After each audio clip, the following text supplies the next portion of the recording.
ప్రాణాలు కోల్పోయారంటే చాలా బాధపడుతుంది. సానుభూతి తెలియజేసుకుంటూ ప్రభుత్వం వాళ్ళ కుటుంబాలను ఆదుకోవాలని, అదేవిధంగా వాళ్ళ కుటుంబాలకు తట్టుకునే శక్తిని ఇవ్వాలని భగవంతుని కోరుతా ఉన్నాను.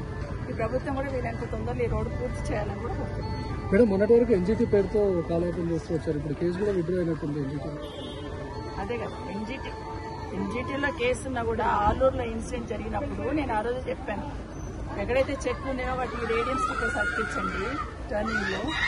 ఎక్కడైతే రోడ్ నేరో షోల్డర్స్ అంతా కూడా గ్రావెల్ పోసి సెట్ చేయండి అని కొంతవరకు చేసుకోవచ్చు. ఆ తర్వాత రెండు పెట్టిన ఇక్కడ కూడా గ్రావెల్ సెట్ చేసుకోవచ్చు. ఆ తర్వాత మొత్తం గ్రావెల్ కూడా పోయాలి. అసలు యాక్సిడెంట్ స్పాట్ ఎక్కడ మిర్జగూడ నుండి ఆలూరు వరకు ఉన్న స్పాట్ యాక్సిడెంట్ స్పాట్. అక్కడనే టర్నింగ్ ఉంటుంది, అక్కడనే వెహికల్స్ తడబడుతుంటాయి. ఆ స్పాట్ చేయాలి. ఆ స్పాట్ షోల్డర్ చేయకుండా కాంట్రాక్టర్ చెప్తే చేసేవాళ్ళు, చేయకుండా ఎంతసేపు